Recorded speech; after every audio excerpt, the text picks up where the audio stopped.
I decided to do my presentation on David Bowie. David Jones was born on January 8th, 1947.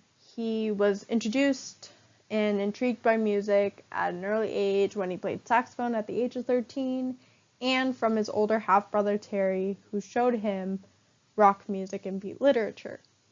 He decided to become a commercial artist after graduating Bromley Technical High School at the age of 16.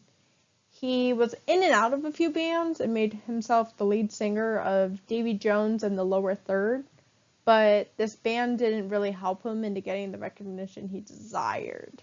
Also, he didn't want to be confused with Davy Jones from the Monkees, so he changed his last name to Bowie, inspired by the knife developed by the 19th century American pioneer Jim Bowie. He decided to go solo for a bit, but there was no success at the time. He took a break from music and became experimental. He joined a Buddhist monastery for a few weeks in 1967 and created his own mime group called the Feathers. He married a woman from the US named Angela Barnett in 1970, but divorced a decade later. As you can see at the picture, that's of Davy Jones in the Lower Third. In 1969, he created Space Oddity while signed to Mercury Records. He saw the movie A Space Odyssey stoned out of his mind, and it inspired him to create the song. It hit top 5 in Britain and was used during a coverage of the Apollo 11 moon landing. He created the album The Man Who Sold the World, as seen on the right. He appears in a dress on the album cover to make himself seen as an androgynous person. In January 1972, he declares himself bisexual publicly in the British paper The New Musical Express. During this time, people were becoming more open to different sexual orientations. In the US, it was illegal to be homosexual everywhere but Illinois. There was a rise of gay liberation, such as the Gay Liberation Front and the Gay Activist Alliance, who sought to open the doors for homosexuals to be accepted by the heterosexual community. Bowie produced albums for artists such as Iggy Pop and Lou Reed. He took a rest from his Stardust persona and left the Spiders from Mars at the time. He still continued in a similar manner, though, with his glam rock in his album Aladdin Sane, made in 1973, which featured Keith Richards and Mick Jagger. He simmered down on the glam and created the album David Live in 1974 and Young Americans in 1975. Young Americans, Quinkadink I Think Not, became Bowie's first #1 single in the US. In 1980, David releases some more albums within the 5-year range, such as Scary Monsters and Let's Dance. Scary Monsters includes his songs Ashes to Ashes, which is seen as a more updated version of his Space Oddity. He also appeared in Queen's Under Pressure in 1982.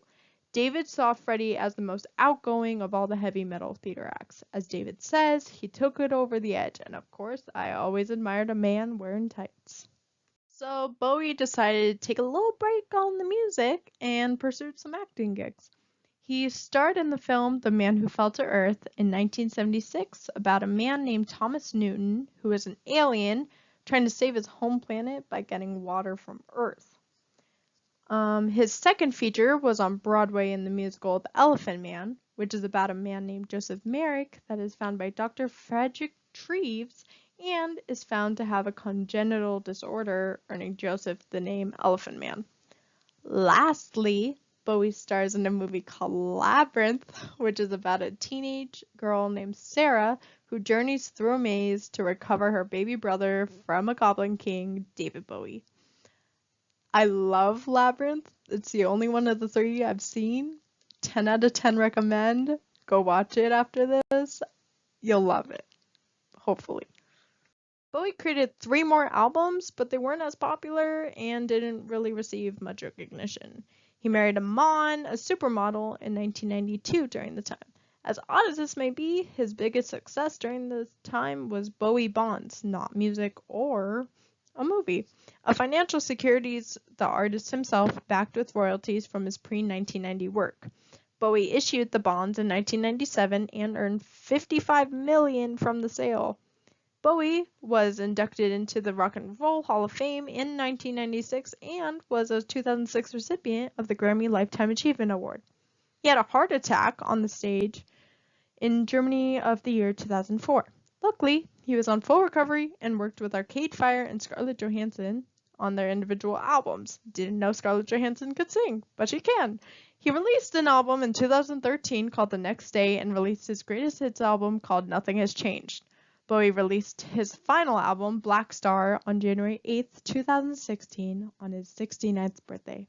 David Bowie died on January 10, 2016, 2 days after his birthday. He is recognized by his wife and well-known names such as Iggy Pop, Kanye West, Madonna, and Yoko on behalf of both her and John Lennon on social media.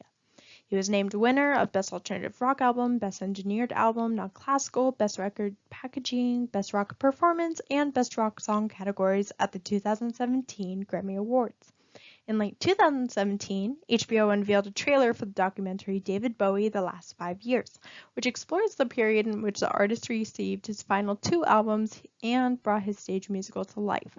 This aired on his 71st birthday. Spotify then created David Bowie Subway Takeover, which was unveiled in New York City's interconnected Broadway, Lafayette, and Bleecker Street stations. An extension of the David Bowie Is exhibit is at the Brooklyn Museum. The subway displays include splashy photos, fan artwork, and quotes from the musician, with each major piece containing a Spotify code for audio accompaniment. Thank you for watching. I hope you learned more about David Bowie as much as I did, and have a good summer.